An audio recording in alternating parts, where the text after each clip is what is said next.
Hello, it's 3:52 p.m. on December 4th, 2012. This is a new Wujo. I'm going to talk about chakras today. There are these, the chakra means wheel in Sanskrit. It can also be an implication of turning or motion. So it has a certain amount of duality built into the word itself, unlike every other Sanskrit word, which has bazillions of different meanings. But chakras are, in the context I'm going to speak of, are not wheels on a wagon.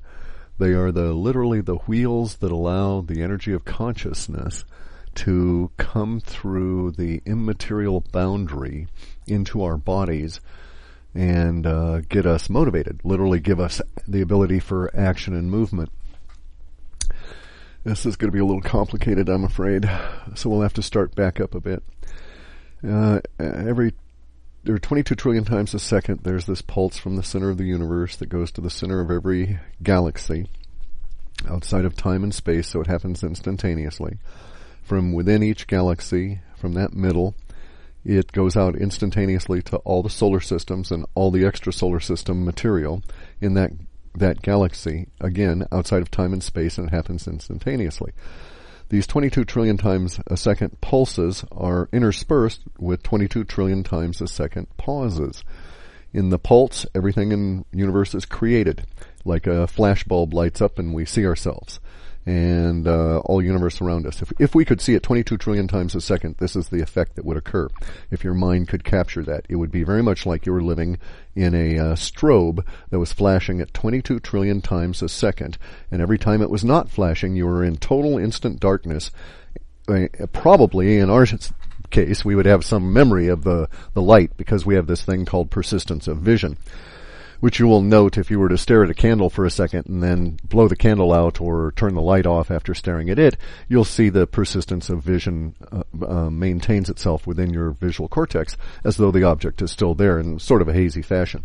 But so, now imagine this, the 22 trillion times a second strobe that creates reality. Every one of those 22 trillion times, reality is flashed into instant hardness and exists. And then the pause comes along and it doesn't exist.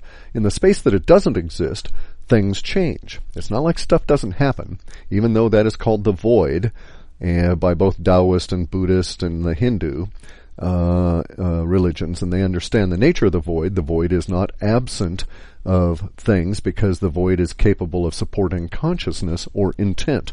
And so it's kind of like we flash into hardness and then we flash back into consciousness 22 trillion times a second. Now, our brains are really stupid and our senses are really limited. And so we only think at about, if we're really lucky, we could see it like 60 or so frames a second. A minute, excuse me. One flash per second. And we know that we can be tricked into thinking that still motion pictures flashed repeatedly look like movement to our minds. Part of this is that persistence of human vision I was talking about. We see the image between the images. We see it almost morph because of the way that our eyes work with our brains. And this is actually what keeps us usually from being killed by rhinos and, errant buses and that kind of thing. We're able to perceive where it's going to go in between these flashes of actual reality occurring. So at that level, the 22 trillion times a second, we have motion in between, in the sense that when everything is not flash frozen with these flashes of light coming into existence, in the pauses, in the void, the intent shifts and consciousness rearranges itself, and the next flash you get a slightly different picture. And so for us, at our limited level of thinking, at the 60 frames a minute, we get the sort of jerky impression of motion, but it's good enough for us as we go along. Now, things are not really as we perceive them because our senses are so limited and our brains are a little dumb. So we see ourselves in the mirror, but we're not actually looking at ourselves. We're looking at an after image that existed the last time our mind was able to capture an aggregation of those 22 trillion times a second flashes into hardness. Our bodies are temporarily, during that brief period of consciousness looking at itself in a mirror, say, and you see yourself standing there, for the period of time that that's actually going on and registering in your mind, that may be several 22 trillion times a second or several even milliseconds beyond the actual movement of reality. So reality is moved on from that point. In other words, by the time you're perceiving it, time has passed. It's gone. There's that brief boundary line of the now, and then everything else is past, and your perception allows you to have the illusion of the perception of the future. As part of all of this weirdness as to how reality actually works, your body is not what you think it is. It's not solid atoms. There's no really solidity around you. This illusion of your body is fabricated for you by the intrusion of energy from the void, if you will, from that part of reality that is consciousness and not materium. And it intrudes into the materium and makes the materium work through basically these vortex points. And usually we find the vortex points all over the planet. This is where the people previous to us planted the big giant tetrahedrons and other shaped pyramids, or built Angkor Wats or Machu Picchus, or this kind of thing. So there are these natural occurring vortexes all over the planet. And we see them in our magnetic fields all around. We see them in every possible thing we can with our augmented senses of technology.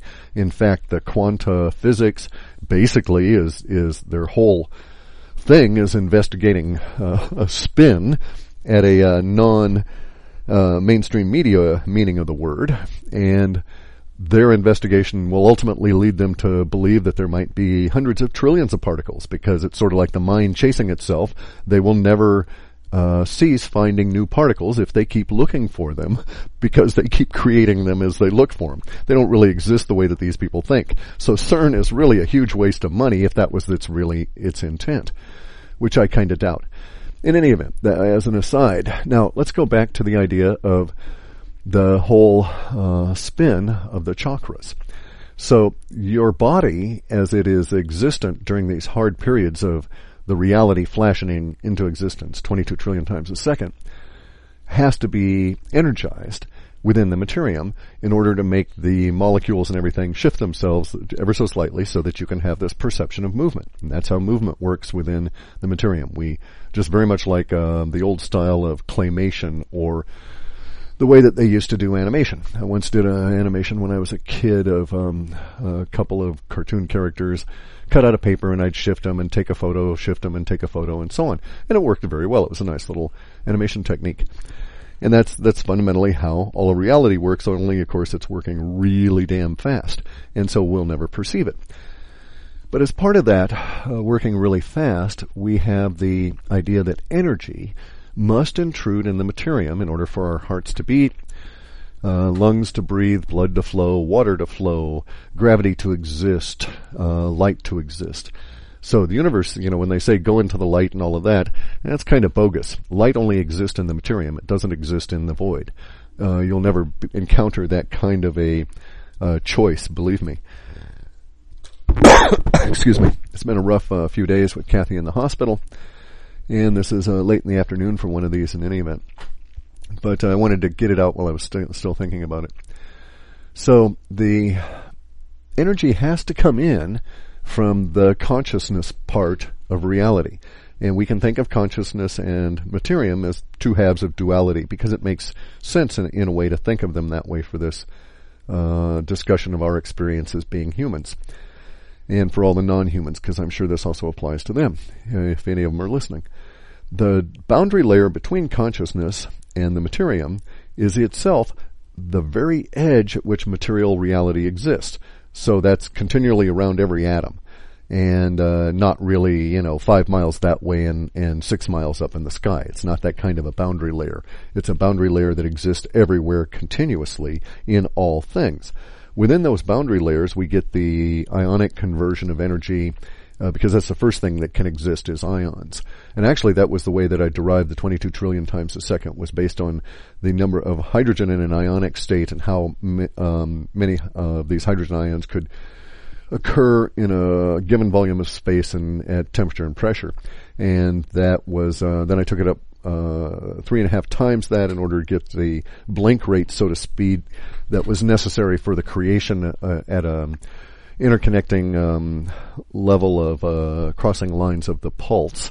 And then that's 1 order of magnitude, and that's how you get 22 trillion, more or less. It doesn't really matter. We could say it's 80 trillion. The number is just for monkey mind. But basically, there's a lot of them. Anyway, so the energy has to come across this boundary layer, and it comes into every atom, and it comes into our bodies. Now, this is where we start concentrating on the chakra approach to this. We have chakras, or wheels. The reason that we're calling them wheels is because these energy centers, where the energy crosses the materium to immaterium boundary, consciousness to solidity, if you will, they give these the chakras a spin as the energy comes in. So, from our viewpoint, the human body is actually we look at it as these sort of solid, mostly, or bags of mostly water that are stumbling around in a pretty good fashion on our bipedal locomotion. Not really very stable, but extremely wickedly good if you've got the computer control for them. Much better than quadrupeds and so on, because they can't really climb except in rare instances, bears and such. But in any event, our bodies are not really that way. Our bodies are really an intertwined set of chakras or wheels, energy wheels that transport the energy in from the consciousness into the materium that allows our body to exist. So if we think of ourselves as holograms, I'm not suggesting we are, because a hologram is very crude compared to what I'm describing. But if we just for a moment thought of ourselves that way, the chakras would be the little light balls that would be spinning really fast to throw off and build up that part of our bodies, if you will, so that the hologram could exist. And we'd have 7 of them, and these 7 chakras would begin at the base of the spine and go to the top of the spine, and they would be basically able to be clumped into three sort of groups. And the 3 sort of groups would be the lower group, which is the base of the spine up to the spleen.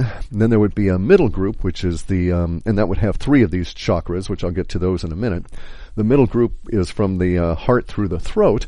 And then the top group is actually, from our viewpoint, would appear to be from the middle of the forehead and the very top of the forehead, or very top of the head. And if we could see the chakras, see ourselves that way, and sort of use some green screen approach and extract the fleshy bag of water around the chakras. And it's really cool that it's water, by the way, because water is related to the hydrogen ion and comes into existence because of the hydrogen ion, and the hydrogen ion is what carries our thoughts. So it all makes sense that we're basically bags of water, and really I would wonder about life that was more dense and dehydrated in terms of its appreciation and understanding and experience of consciousness, as an aside. Nonetheless, though, so if we extracted all of that, if we took away all the bag of water and were able to just see the chakras, we would look like a bunch of intertwined morning glories more than anything. These morning glories there'd be 7 of them, as described here basically in these 3 groups. And the 7 each of them individually would look as though the slightly dimpled, multi-petaled, multi-fused petal of a morning glory.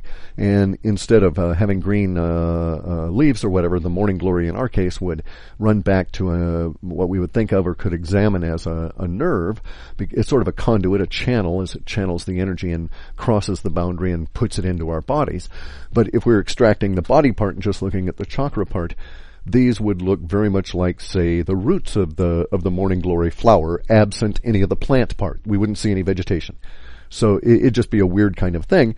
And all these multi-fingered, many digital output from each root synapse, so to speak, would all intertwine to form a network of all of these things touching each other from the Muladhara, the very bottom chakra, all the way to the top one.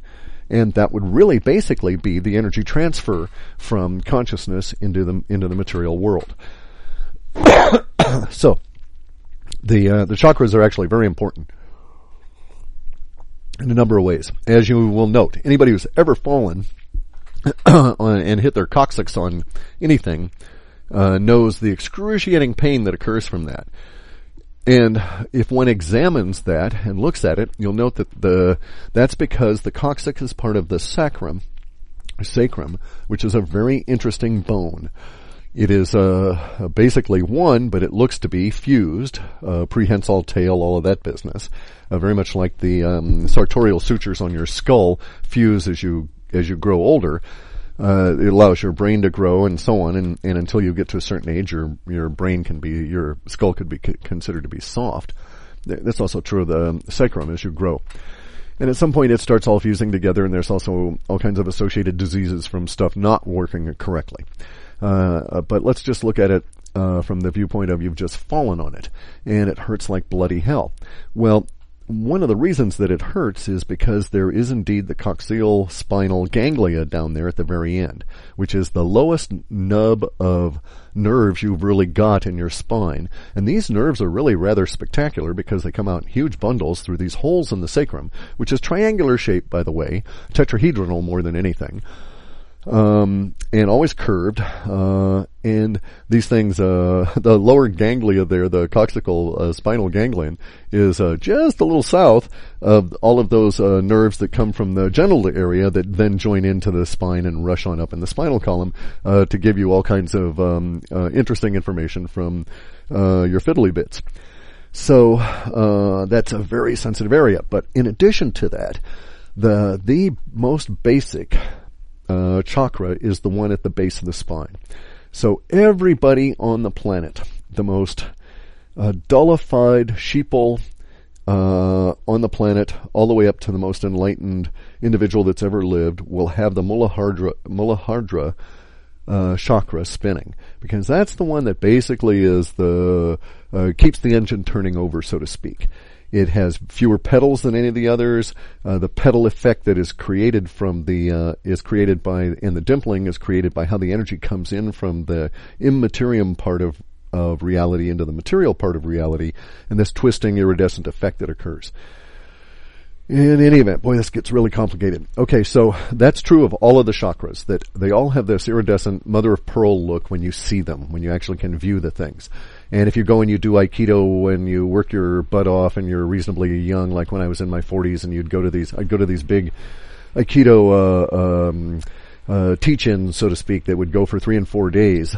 And everybody'd get the ki flowing really good. And there would be times when, indeed, I'd be able to virtually see the chakras of other individuals, and they were always iridescent this way. It's an eerie effect. It's much greater than seeing the auras. It was only occasional. It'd be interesting to see if I could do it now. It's been a number of years, decades, but because I'm an old fart. But the effect of looking at them is intriguing indeed, and they're always iridescent. They all have their own different color scheme. There's also a video that I saw once. I haven't been able to relocate it. I saw it on YouTube or Vimeo, and it was of the great Ganges festival in India a number of years back. I think it's this one coming up in February. It was so it would have been like maybe 97, 98, something like that, maybe in the early 2000s. A guy with a video camera was walking through the festival at night. There were perhaps 10 or 20,000 people in the same square mile he was in that were all hugely lit up with their ki, but within that group, there were 2 or 3 really enlightened individuals whose chakras were glowing, because we were looking at basically masters of being human who really were well enlightened and knew what the hell was going on. And his video camera picked this up. The interesting part of this, of course, is that this is one of those things like the UFOs, where the guy who was videoing it at the time didn't see it. And it was only later when he had it actually got it up and posted it on YouTube, and he came back and looked at his own video, that he was amazed, because when he was just looking at it with his eyes, he did not see these people as the camera saw them, and the camera saw them basically as this interconnected group of 7 chakras, and there were, I think, 3 or 4 of them this way. The chakras were all glowing, and you couldn't see the human around them. It was really cool. fascinating. I watched that for a bit, and then, of course, this was, like I say, probably, I saw it maybe year 2003 or something, and time progressed, and I lost track of it. If anybody ever runs across it, it'd be interesting seeing the link again. In any event, so the very base chakra connects down in there near the coccygeal spinal ganglia, And then a little ways up, we have the next set of chakras. Now, these are interesting. I should note that as you go up in the chakras, 1 through 7, the number of petals increases, the complexity increases, the color changes, the nature of what they do for the body changes, and in an observational viewpoint, if you look at individuals, you can literally see basically how enlightened they are by this little gauge. If they're all fired up and all of the chakras are spinning, well, there you go. And so it's 1 through 7, and you could even get a range or a rate if you wanted. Everybody's got 1, so that's your basic line. I don't know if a zombie would have a base sacrum chakra or not, but here's the thing. It is quite true that if you wanted to look at us without the body as these floating chakra all intertwined and so forth, one thing you would notice is that there's an energy connection coming up out of the planet that supports that structure.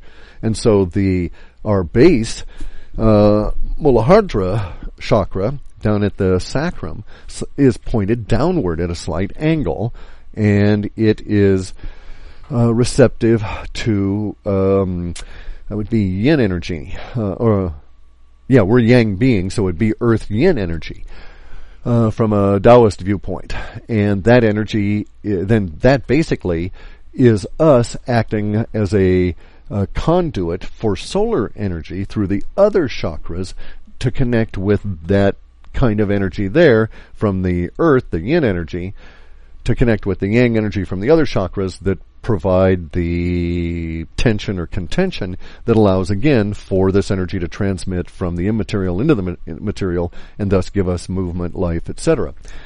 So it's basically at that level, it can be seen as opposing fields of magnetism, which of course is a metaphor for the electric universe and all of this anyway. We're no different than anything else, and if you look at us all the way through, your heart beats from the electrical ions, from the hydrogen and the calcium, etc.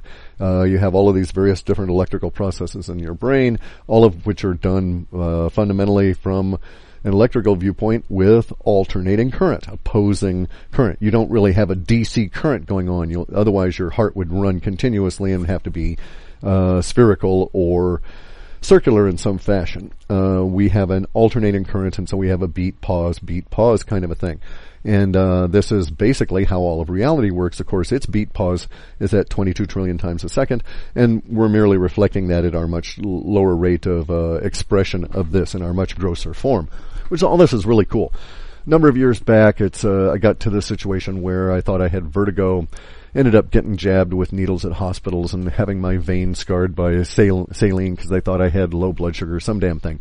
But none of which was pertinent because I was had stumbled into a key state, if you will, in which I was able to see my own chakras spinning when I closed my eyes. Very disconcerting.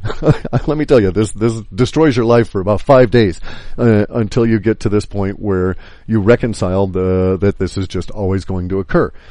Since that point, I've been able to really get into the chakras, and I'm as far as the throat chakra, which is an interesting thing itself because it is angled. Really cool. The other chakras are, the one at the sacrum is angled down, and when you perceive it, it turns very slowly. And as you work your way up from the spleen to the solar plexus, up to the heart, to the throat, in the various different chakras at those points, you just get used to this, or I did anyway. I got used to this particular level of orientation and was rather surprised to find that the throat chakra is at an angle, rather steep one. And so it's very interesting.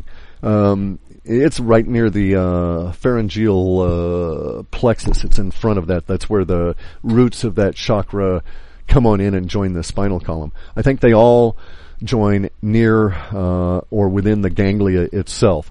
And perhaps the ganglia, which are these rather amorphous kind of massy things in any event, are basically just like a little electrical sparkly in which the chakra dumps its energy into the physical body because we are so closely associated. We have the pulmonary plexus and the cardiac plexus right across into the spinal column, just as we've got the sympathetic trunk entering in that same area, and the diaphragm is underneath that with the spleen, And right in that area, we've got the heart chakra, and then slightly below that is this major one, which is the spleen chakra. And that's really important, it turns out. I thought it actually, initially, that it just went straight up the spine. It does not. So you have your first chakra, which is at the lower level, pointed slightly at a downward angle of about 26 degrees. Curious again. That is the one that picks up the yin energy from the planet. And then the next one up is not the solar plexus, but it's in fact the spleen. And then you go back down to the solar plexus, which now makes sense because both of those lines of, I can't think of them at the moment, the meridians, the nadi, go around the neural mass of the stomach area at that point, and that's what allows the transfer of energy there into that neural mass, the same way that the top two chakras allow the transfer of energy through the brain material. And the faster your chakras are spinning, the more opportunity is available to your brain because you've got more energy up there. You'll note that people that we think of as dullards or reduced energy in that regard, intellectually, physically, or whatever, all of these people are at some level having a low chakra state. Now, can it be addressed? Can these be changed? Are people born this way? I don't know. It's beyond my understanding at this point to have any kind of a general case that I could extrapolate from the specifics I'm forced to deal with going through these experiences myself and doing the research. So it may be the case that a lot of the chakra interaction that produces a less than effective interaction with reality, and so less energy, those may be, well, I know that pollution and all this sort of thing affects them at specific levels at a grosser dynamic level within the material world, but there may be even greater effects from the electrosmog and all of that kind of stuff. If that's the case, then we'll know soon enough with the global coastal event and the upcoming heave-ho of 2013, 14, and 15, a lot of the electrosmog and the electrical infrastructure that causes it will go away. And so we'll have an entirely different environment to deal with. And a lot of this may come out at that point to those individuals that go through it well. Excuse me. So, we have the base chakra. We have the next one up, which is the spleen chakra. That is at a very dynamic part of the body. The diaphragm is an assistant to the heart. It's also the, if you will, the controller for the or controllee of the second brain, which is your around your intestinal mass, and that's where your ego lives. And you'll know this, for instance, when you get a sudden shock. What happens when your diaphragm and that whole area down there is in a contracted, tense state, and it's because that brain down there is reacted. This is where fear comes from, is from that section of your body. And at that point, it affects your breathing. So one way to get out of a fear state, by the way, is to, because of the diaphragm is really cool. The diaphragm can be controlled both from the mind and from the gut. And so the gut, which is your parasympathetic control system, what you can think of as your master control or autopilot, can be overridden by your brain. So if you find yourself in a fear state, one thing you can always do is breathe it out. And give yourself, if you need to, cleansing breath, which is to just force the air out from as deep as you can, seizing control of the diaphragm again, and then go in for long breaths and lower your breathing down into your abdomen. That forces if you will, it forces your ego and the fear out of the picture, and your brain has taken control.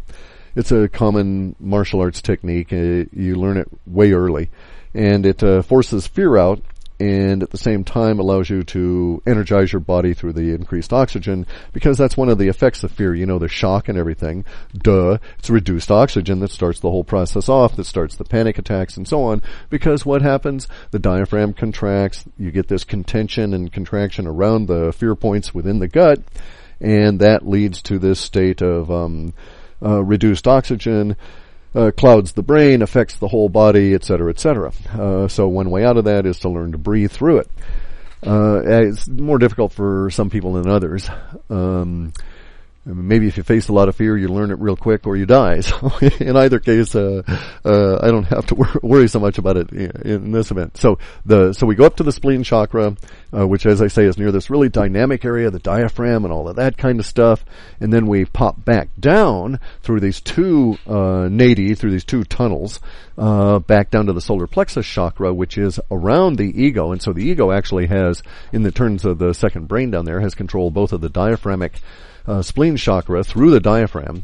And the spleen, by the way, is a very powerful area simply because of the ganglia that are all clustered there that provide all kinds of neurochemical, which again can be thought of as energy transfer properties to the body itself. So this is where you vent your spleen. This is why we have words all relating to spleen as being the house of the bad emotions and this kind of a deal. Isn't it interesting that, we, at some level within our language, we know all of this is how everything works. Anyway, and then so we go down to the solar plexus chakra, and then we bounce back up to the throat, or to the heart chakra. Now, the heart chakra is literally separated from the other sets of chakra by having to go all the way up near the spine before the interconnection occurs. So this is the point actually where you could think of it as the tetrahedrons, as our body of energy is two spinning tetrahedrons in a Merkaba fashion. This is where we have that interconnection, and it actually forms the heart chakra. Forms the not the material center of the body, because that's about a couple of inches below the your navel, and in about an inch or so. That's the hara. That's another associated area with the Muladhara chakra. There's what's called the mud ball or energy center down there, which is very close to your actual center of gravity, or center of torsional dynamic gravity. In any event, so now we're back up to the heart chakra, which instead of leading straight back in with its root, so to speak, it reaches up in towards the throat chakra, which reaches ever so slightly down before they both send up a big, strong root that reaches to the root from the third eye at the just above the carotid plexus. That's where it is, and it comes on in at the pineal, and then we have the what's the other one? Thyroid? I can't think at the moment. It's been a long day. In any event, the top chakra, the lotus, these centers are very interesting from a number of different viewpoints, and especially in the martial arts viewpoints. You'll note that there's a number of strikes and hits at these various places. When someone tries to hit you, they might try and hit you on the top of the head, or strike you. We've all heard the shot between the eyes, that sort of thing. Again, our language betrays all. So it's very interesting, the effects of the chakras and how that can be used as an energy transfer in such things as physical contention. The point of bringing the idea, the chakras up and going on here for about a half an hour, though, is to suggest that if it is correct that individuals such as myself, basically through no fault of our own, have run into a situation of where, I say, we're able to observe our own chakras spinning, and maybe that was the point of all the meditation to begin with, although it was never really a particular goal of mine.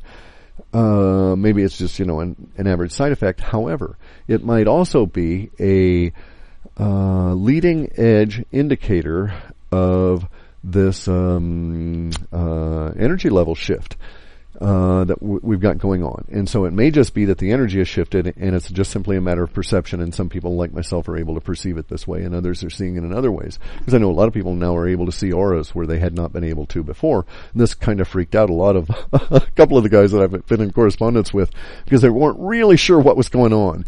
And I had to explain to them, well, yeah, you get in a big room, especially with fluorescent lights that are going between 50 and 60 cycles with large groups of people. There could be this entrainment process and a feedback process between the individuals and the lights that actually heightens and pulls their auras up. I don't think it's a good thing, actually. I prefer to train in natural light for a number of reasons, out in the sun if I can. But in any event, in a fluorescent lit auditorium, and especially like gymnasiums, you'll find that the fluorescent ballast can act as a trigger. It tends to be a sort of a magnet effect, drawing up the aura out of the individuals as they get their ki all flowing up, and we become charged like static electricity rather than like a battery fashion. So it's a little haze all around us as opposed to being stored up inside us.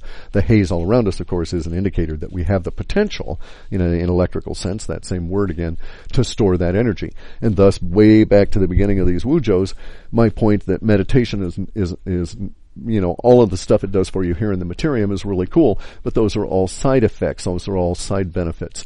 The real point of meditation is to learn to store energy for after you die, because if you are able to store this energy, it's coming across from the consciousness side. After you die, you go back to the consciousness side 100%. You wake up from the flashy 22 trillion times a second, and you're back in the non-flashy, non-light world. However, you can take back with you energy. You can't take back your gold. You won't be able to take back your favorite tunes or those nice shoes you got. I can't think of their name, that have that red sole on them and stuff. You're not going to be able to take back that fancy boat or the generators or the 22 trillion virgins or whatever the hell they're trying to tell you that you're going to get from that perspective. None of that's going to exist. However, if you are able to take and create and store this energy in the hara, which is the center, the battery of your chakras down there, then when you die, when you pass back over, you have a greater level of freedom of choice in those things that matter in that new environment. And there's sort of this boundary layer that you can think of as the limbo or the bardo, in which that energy can be effectively deployed. So it's kind of like video games, and you find the magic whoozy was it, and you get an extra 10 points or whatever. I don't play games, but I know the concepts involved. And so I'm playing game now, which is reality, so I won't mess around with mind-to-mind kind of contention, which I find to be a lot less meaningful. But again, I understand the concept because, again, it also comes from reality. At a base level, it is quite true. If you store up all of the energy you've been, accumulating, your magic whoozy was it says you've been going along in life, the video game here, and when you check out, you can take those high score energy tablets with you and do stuff. It is a reward. It is a earned credit, not credits, but it's an earned value that you carry with you into that next environment, and then you can decide how you wish to do things. If you don't do this, if you don't meditate, if you're a sheeple, then you are bound by the wheel of karma in a very clear way that replicates the Buddhist or Jain or Brahmanistic understanding of the wheel of karma. You will have no choice. You'll have to face these particular situations in the bardo with no reserves of energy. You'll have to go along with this shit. You'll probably make bad decisions. You get cast back into another incarnation that won't be necessarily as pleasing as it should be. All of this based on the sticky little bits, the karmans that have accumulated to you from all of the actions that you've done within the materium. They're the demerits. There's good, bad, and indifferent demerits, but they're demerits nonetheless, and you're better off collecting as few demerits, good, bad, or indifferent, as possible. They're different from the energy. They're like set up by the game itself, and it can be thought of as an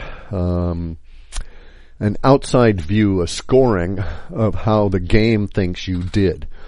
Sort of like any of these things on TV where people are scored by other individuals that have raspy attitudes and snotty comments and are snarking at them the whole time. That is very much like reality. Again, as below as above.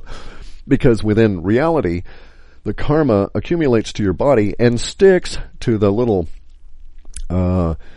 indentations initially within the chakra. And so actually, as you go through multiple lives, you bring these things, the karmans reappear because your chakras are recreated in the next life, and you form your body around those chakras, but the chakras have a unique signal that reattaches your karmans again, so to speak, the next time you incarnate those that come along with you. Some you can shed and all of this kind of thing. different discussion entirely, a different 20 discussions. That's really complex and complicated. In any event, though, to wrap this thing up here, the point of meditation is to build up energy within the hara. The energy comes through from the chakras. If you know the cycle, the process, the breathing, the techniques, if you want to learn it, you can go and read this book called The Hui Ming Ching, which has been translated by Eva Wong, and I think it's called like Enhancing the Energy of Life or Exploring the Energy of Life, something like that. It's been a number of years since I've read it, and I don't have a copy handy, so I couldn't tell you the title exactly, but I know the translator's name because she's really good. I've read a bunch of her Taoist translations. Eva Wong, W-O-N-G. Anyway, but the Hui Ming Ching has specific. It's the whole book in Chinese is like 2 pages, so don't be really disappointed. It's not a very big tome, and it's basically these 2 diagrams that if you know how to interpret not only the Chinese but the symbology involved with the Chinese, very complex subject here. That's why you need people like Eva to guide you through it, because there's multiple layers involved in what is being told here, such that the non-deserving would be led astray, if you will, as with all of these secret society kind of things. But the Hui Ming Ching lays it out for you and tells you how to concentrate this energy into your hara. For men, I don't know how it is for women. It is different. This is why the female secret societies have their own set of doctrines and so on. It's not anything I've ever explored. I liked women, but I never thought to get into that level of experience of them. However, at this point, if I'm correct, and part of the transitional energy shift is going to bring more excitatory energy and dynamic energy to everybody's chakras, this may also be part of the symptomatic problems that a lot of the sheeple are going to have, because they'll have no experience for what's going on, for what's happening to them. And they will experience these things very badly, I suspect, because they won't have an alternative view. And maybe I don't know, I'm going to look for validation in the future. Maybe I've seen some indications that mainstream agenda guys are kind of preparing for this and are going to try and lead people down a disease road based on what's going to happen. So I don't know, maybe there was even movies about it, but basically it would be kind of like everybody starts feeling weird. It's merely more energy pouring into their chakras. They don't know this. The government steps in right away and says, hey, are you feeling weird? You feel like this, feel spinny, feel this coming in, feel that happening, and so on. Well, hey, you got this disease. Y'all come over here. You need to be isolated, or whatever their agenda is relative to that. Just something to be advised of. This is the USA government, by the way. Probably also applies to Europe. In any event, so the chakras are really cool. We can go into their use and what they provide you for hours. I'm quite convinced that there's increased energy coming through them, and this may account for the awakening. A lot of people like myself and everybody else, maybe just can't help it. The energy's coming on in, and we just have to see this stuff. And that's, of course, the way it should be. I'm quite sure. Universe unfolds as it should. There's a bunch more I needed to get into. Jeez. I had like 9 pages of notes. But it's going to have to wait. I've got other tasks I've got to attend to. In any event, so the chakras are really important. You can increase their ability to function by understanding what they are and how you look without your body. And as soon as you've got that image in you, then you can understand what the improvements can be made by energetic process control, if you will, such things as yoga and the martial arts. The physical movement of the body alters how the chakras are relative to each other, gives you more flow in some cases, restricts it in others where you want to do certain things. So they're manipulable and a tool. Those who don't understand this are going to probably end up being a victim of the increased energy that's going to be coming in. It may, if you've never done it before, it may be a real good time to explore yoga at a gentle level. If your body's out of shape, look at some of these yoga sitting on your butt on a chair off TV kind of things. Go to Gaiam TV. Jay Widener's got a whole lot of really good stuff there. And, he's got like a Rodney Yee and some of these really cool yoga dudes that really know what they're doing. And you don't have to do it the same way he does to the maximal level and so on, but it may really help you get in tune with what I think we're all going to start experiencing, or that some of us already are. So in any event, thank you much for listening. I've got a bunch more on this subject whenever I can get to them.